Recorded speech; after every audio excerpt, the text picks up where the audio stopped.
What's up guys, JM here. Today we're talking about recording guitars. Single takes versus double takes, why you would use them, how you would use them, and especially how they affect your sound.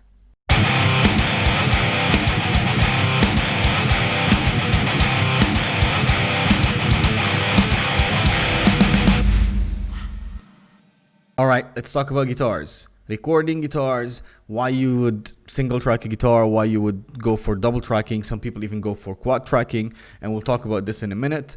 If you're new to recording, this video is definitely for you. If you're new to the channel, please like, subscribe, and share this video to help support me on the channel, and we'll get right into it right now. There are different ways to track guitars, especially rhythmic parts in songs, and what I would do is usually I would always double track my guitar, which means I would always do 2 takes of the same recording and pan them left and right.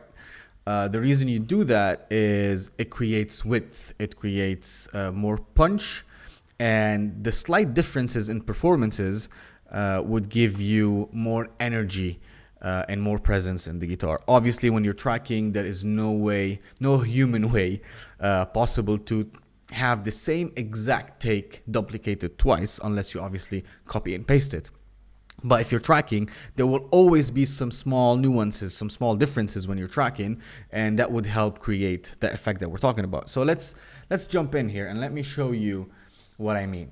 What I did here is I have the main track here in red, and that's the one that I'm going to show you now and how it sounds. I have the 2 tracks here tracked in left and right, and this is double tracked.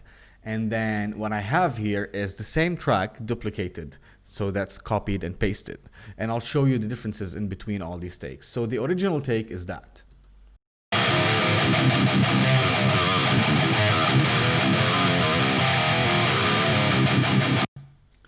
Obviously, your tone is very important. This example here would definitely work on any type of guitars, not necessarily distorted guitars. You could use it on clean guitars as well.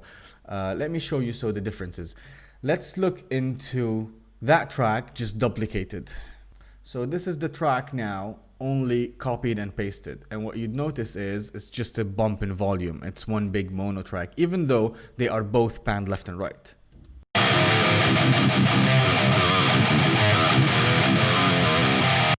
That's both guitars, and that's the single guitar. Not much of a difference except maybe a small bump in volume.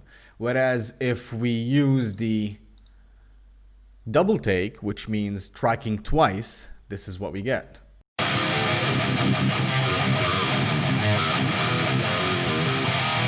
So you could instantly feel that it became wider, it became more present, and it became more aggressive. Another way to do this as well, a lot of people would do it, is they would even change guitar. In this example, the guitar was the same. Nothing has changed in the guitar. And I'm showing you just how just another performance of that makes a huge difference in your tone. Other people go beyond. They would change guitars. Obviously, different guitars have different EQ curve to them because of, you know, the difference of their build. And that would actually affect your tone as well. So let's hear the difference again. This is the double tracked guitars.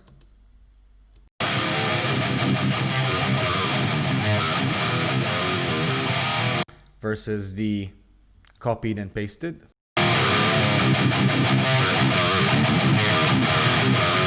Just one, it just sounds, to my ears at least, not as present, you know, as the double track guitar. Some people would also go further in quad track. Obviously it would sound even bigger and more aggressive, but other issues would arise with that, where you need a lot more editing and you need to be a lot more tighter as a guitar player as well with your takes to be able to quad track. One way to do things as well is, if you have one track to work with and you want to make the best out of it, make sure that whoever sent you that track recorded the full track. Let's say they're doing 4 measures or 4 repeats.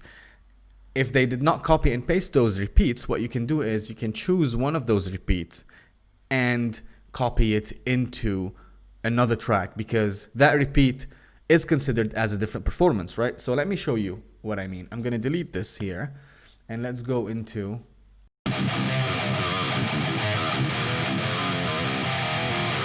so right about here, that's another performance. So let's just cut this.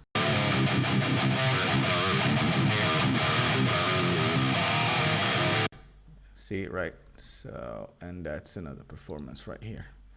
All right, so what we can do in that case, let me go here, that'll be easier like that.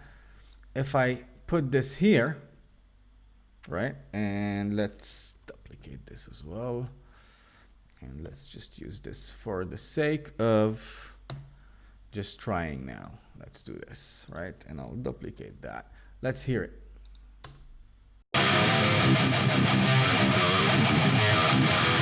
So we were able to create the same effect of double tracking because we took another performance of that take and put it on top of each other and did that.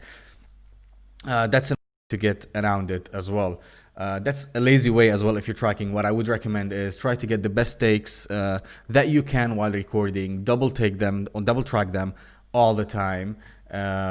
It just gives a different energy to your song, it gives a different vibe, and obviously makes you a better musician. The more you try and do, you know, full takes, the more you practice, and the more you get better at doing this. Now that we have a workaround, I want to go back into keeping it a single take and show you the difference it does in a mix with the drums. So let's do that. Let's add the drums here and see how that sounds. For this one, it's the single take, just copied and pasted.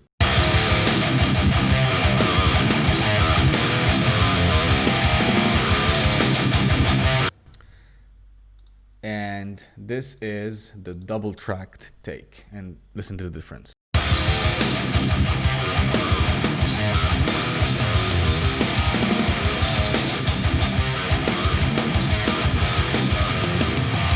So as you can see, it just sits better in the mix. It's a lot more aggressive. It's a lot more present.